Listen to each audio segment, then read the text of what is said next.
If you're asking whether the Tesla Model 3 feels better with the Eibach Pro Kit, the short answer is yes, noticeably. It's the kind of mod where you don't need to be a car nerd to instantly feel the difference in daily driving. The Pro Kit drops the Model 3 by about 1.0 inches in the front and 1.2 inches in the rear, and that little bit goes a long way. It's just enough to eliminate the giraffe on skates look without ruining ride comfort or clearance. One of the most immediate benefits is in cornering. Body roll, which the stock Model 3 already handles decently, now feels dramatically tighter. It's like the car finally catches up to what its software and torque vectoring were always capable of. Visually, it's hard to overstate the aesthetic glow-up. You don't need aftermarket wheels to notice the drop, it just looks more planted. Every time I park mine, I catch myself glancing back and whispering, "Hell yeah."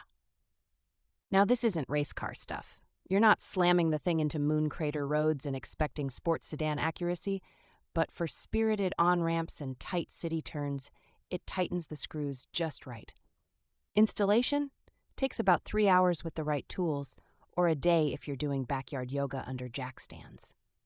Pro tip, make sure you get an alignment post-install, or your tire wear will go from casual to catastrophic. There's a thing I didn't expect. Ride quality at low speeds is mostly intact.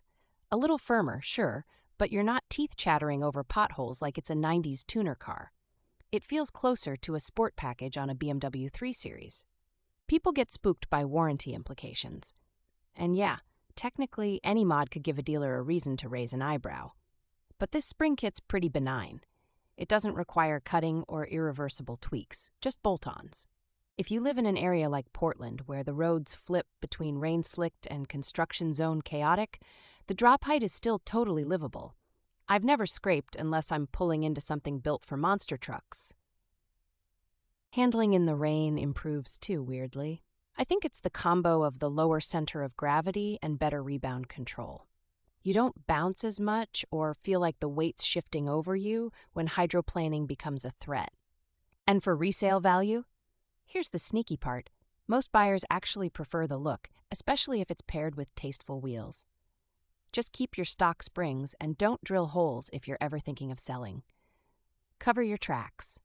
At the end of the day, it's not about turning your Model 3 into a track weapon. It's about making a $40 car feel like a $60 car with a $300 spring kit. That's about as far as mods go before the diminishing returns kick in.